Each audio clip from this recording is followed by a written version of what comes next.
what is the way forward? Let me talk about it. That means, I can as well talk about it. I wanted first to give the chairman to Roy, but let me finish that point. There are many people who are asking us, therefore, are you going to go in elections? Or are you going to fight? Our general approach is simple. We have realized what is going wrong in Uganda, and everyone on our agrees that we must have change. Our job is to cause this change. There are means which have been provided by the Constitution, but Mr. Museveni has subverted them. He has changed the Constitution. He has removed term limits, which meant to account for power, which someone holds. If peaceful means, therefore, which are within the Constitution fail, even our friends will have to tell us, we as a people, do we have a right to be free or not? Should we be prisoners or should we free ourselves? This is the answer. The answer is that the choice is Mr. Museveni to free Uganda, or he's forced to be free. We shall force him to free ourselves. Therefore, before I go to stand, we must have the Ugandan one, which is capable of organizing an election, which is capable of uniting a people, and which is capable of operating outside this type of fear. You cannot organize an election like this, in this type of situation. He must stop misusing the military. He must stop buying elections using the money. He must stop violence. And many other, the electoral commission. No, I do not think that I can participate in Mr. Museveni's election. Never. Because I know how it works. She's a Besigye one, by the way, in 2006. I can as well give you another testimony. If you want. Yes. 2006, Besigye one, by maybe 69%. Mr. Museveni was an incumbent. He got 50-something. By the time an African incumbent gets 50-something, he has lost. So it's not even in debating, it's not in debate. But how was it started? So we organized another Electoral Commission of Intelligence at Basima House. And all results from the Electoral Commission, the National, would pass through our Electoral Commission. And it's our results that we would push to the official Electoral Commission. How can you win in that type of situation? Yes, me, I must say it all, because I'm a new man.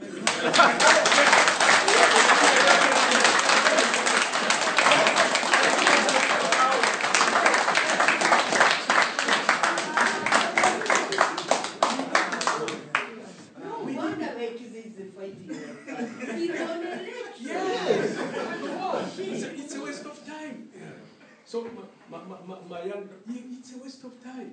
But we shall be deceiving our people. And Mr. Museveni has no democratic credentials. He has never had them. I was with him in the bush. I've been with him all along. I've told you all through my history. I have stood up to this undemocratic tendency. These are democratic tendencies. You hear some of our neighbors are in the ICC. Mr. Museveni should go to ICC like a Taylor. Taylor went to ICC because of his role in Sierra Leone. At one time, I went there to represent someone. Some work I was in Sierra Leone. So he participated in that violence in Kenya. That gentleman participated in that violence. That's why the people in Kenya uprooted the railway station, the rails of going to Uganda, in Kisumu, and also in Nairobi, the Kibera. They knew the Ugandan part, which we had played, sending people. So he should go and answer. It cannot be root alone. Mr. Museveni should go to ICC and answer. When Mr. Museveni... What about his involvement in DRC? DRC is big, it's big time. And right now, Uganda, we have to pay $10 billion to the Congo government for him and his family stealing gold and timber of Congo and diamond. And shamelessly, we shall pay as a government.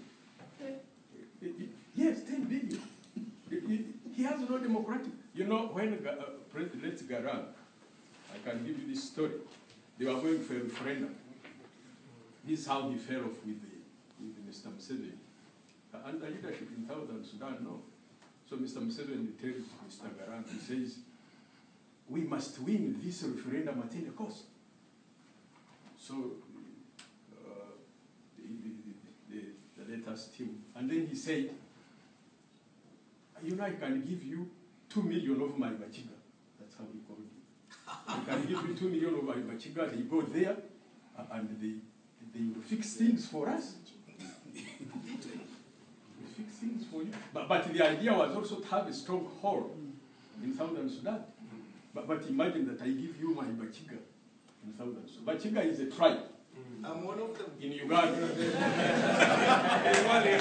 So he had already programmed. How can such a person be a demo? I wouldn't have gone. How can he be? And that was the fallout when it started and all this. So he has no. So my answer is we need to look afresh about this whole experiment of election, whether it makes sense, and the world must understand. But also the world must understand that the geopolitical machinations of Museveni, they are a facade, they are a lie. Because Museveni is not Uganda. Museveni is a representative. We are the people who can make change in a sustainable way, the people of Uganda, not the individual. And they should learn from what happened in other countries, that you do not invest in individuals, because individuals expire. During the Cold War, the people who expired, invested in Mobutu, what happened? You look at the DRC, look at the North African countries. So our involvement in Somalia is because Uganda has genuine Somalia, interest in Somalia. 1.5 million small guns cross from Somalia to Uganda every other several years, 2 years. This is a huge thing. So it is in our interest to have a stable Somalia. So no one should tell us that if Mr. Museveni is not there, then Somalia will go. No, we shall do our job, because we too have interests, not Mr. Museveni. They are Uganda's interests. There are other issues. The world must know that it can be served better by sustainable engagement of countries than individuals. That individuals subvert the movement of history and cause instability. If unstable countries were the best for Western, for instance, cooperation, why is it that their volume of trade, their relations are higher with countries which are stable? Look at Asia, look at everywhere. So it means the African state, which is stable, must be redressed in order to make sure that there is a genuine, sustainable progress in the world. And the West also must know that an unstable Africa is bad for the world. These strong men don't ensure this stability. Because, for instance, I can tell you that by 2040, the forest cover in Uganda will be finished.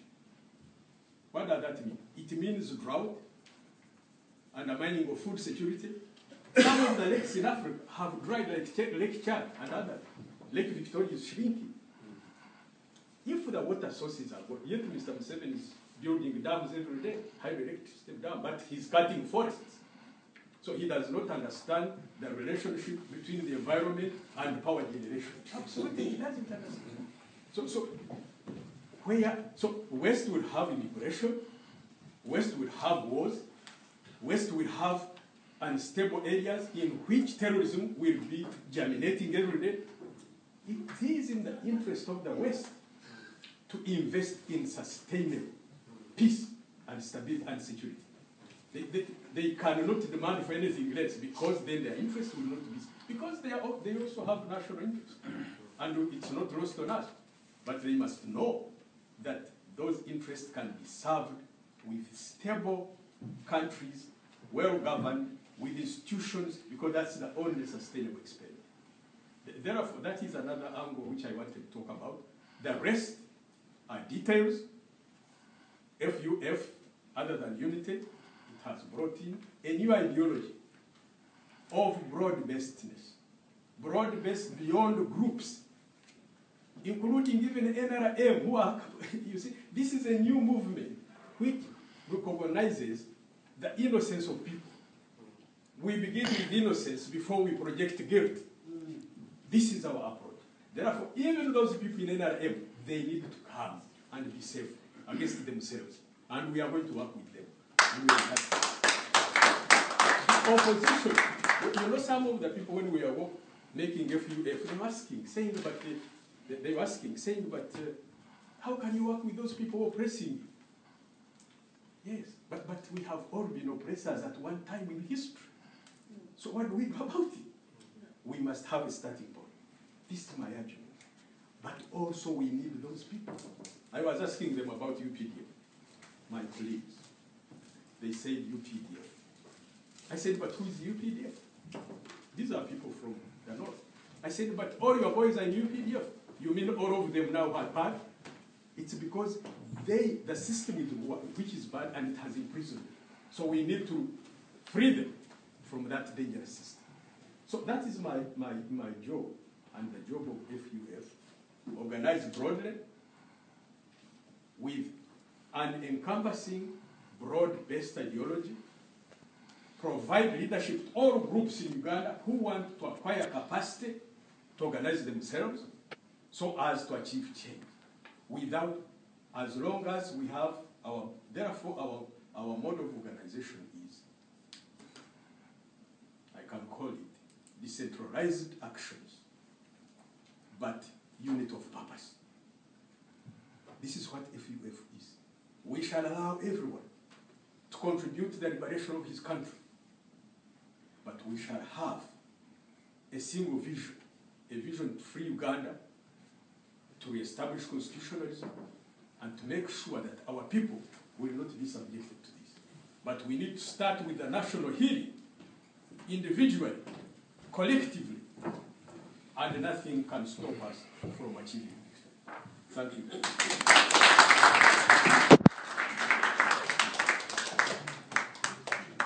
Thank you, David.